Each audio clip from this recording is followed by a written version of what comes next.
Transcription number 97, 100 words per minute. Start. Sir, this volume, the progress report for the year 1983-84 is before the House and members will have discovered for themselves that this volume is replete with useful information.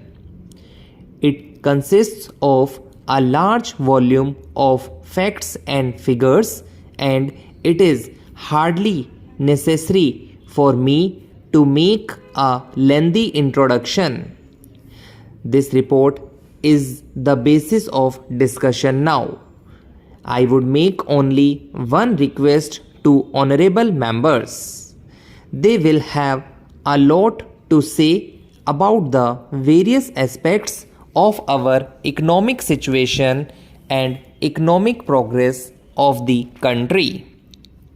We would welcome all that they are entitled to make an appraisal of the activities.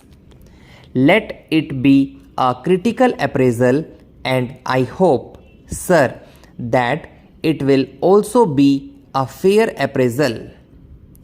In doing so, we will have to think not of today, not of the conditions in which we are functioning, but we have to take our minds back to the days when the idea of a plan took shape, when the proposals that are now before us and the action that has been taken on them was conceived of. What were those conditions?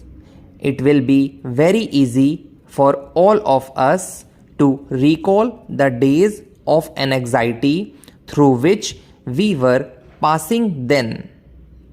We were not sure of our food supplies for the next month. We were, as some people said, living from ship to mouth. We had a certain nervousness about our food supply. We had, on account of frantic demands from all parts of the country, to move food from one part to another and rush it to places where stocks were low. We had to import large quantities, spending large amounts of foreign exchange. We had also to give heavy subsidies, and yet people were not satisfied, and they could not be. There were controls and there were difficulties experienced by many people. The quantities consumed then were low relatively to what a normal human being must consume. Sir, this was the situation in respect of food and in respect of other consumer goods also. Cloth was so difficult to obtain even to cover the minimum needs of an ordinary family. We had difficulties in other directions also, difficulties about transport and so on, and then it was in those very days that the problem of rehabilitation of displaced persons was prominent. We had started tackling it, but we had not completed that yet. Prices were rising, and so many people felt that at those high prices an average family could not subsist. There were inflationary pressures, and so anything that we could do to relieve the situation, to increase production, to spend money making large investments, created those dangers of increasing inflation, of a further rise in prices. That was the dilemma. What is the position now?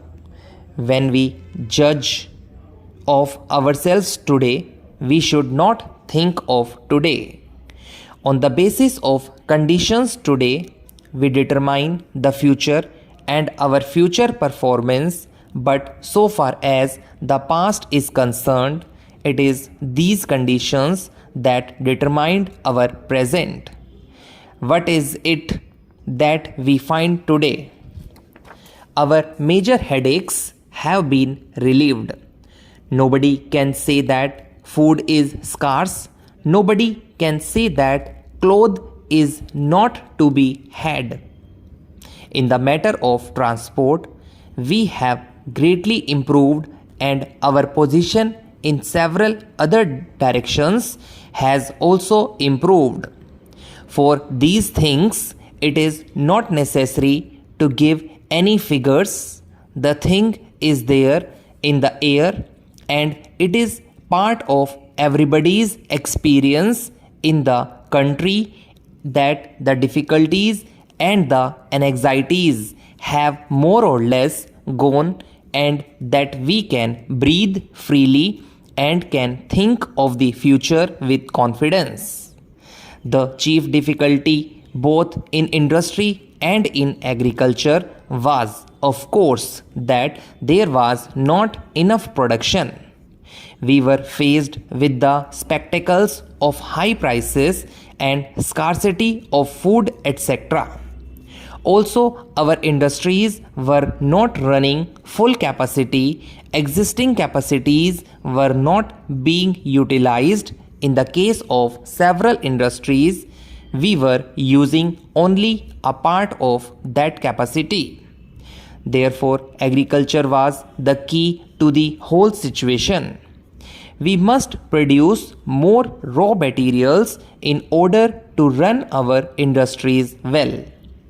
Sir, this is what we started doing. We came to the conclusion that we must do everything possible in the course of the 5 years that we had before us to bring about an increase in agricultural production to the maximum possible extent. We made up our minds that we will free ourselves from the necessity of importing food from outside countries. We wanted to be relieved to this dependence. Sir, we have succeeded in that, but for doing that, we had also to decide that the major part of our resources should be applied to this sector, and we decided to increase irrigation facilities, major and minor. We decided to make programs for giving more fertilizers, manures, improved seeds, and reclamation of wasteland. In all these directions, we have spent some money, and we have achieved results in physical terms, and those results are very heartening. In the field of irrigation, for example, we can legitimately take a measure of pride in what has been achieved already. By the end of this year, the area irrigated by projects is expected to exceed 5 million acres. The river valley projects, which had been begun before the plan, are now making rapid progress. Work on the new river valley schemes, which were included in the plan for the first time, such as the Chambal, the Kosi, and the Tungabhadra, has also begun. On the Kosi, preliminary work has been completed and construction is about to begin. Some members were anxious about Kosi. Estimated to of about 7 or 8 crores of rupees have been sanctioned, and all preliminary work has been completed. I may tell them that in a few days construction will be taken in hand. At the Kosi project, we also hope to witness the heartening spectacle of large-scale public participation.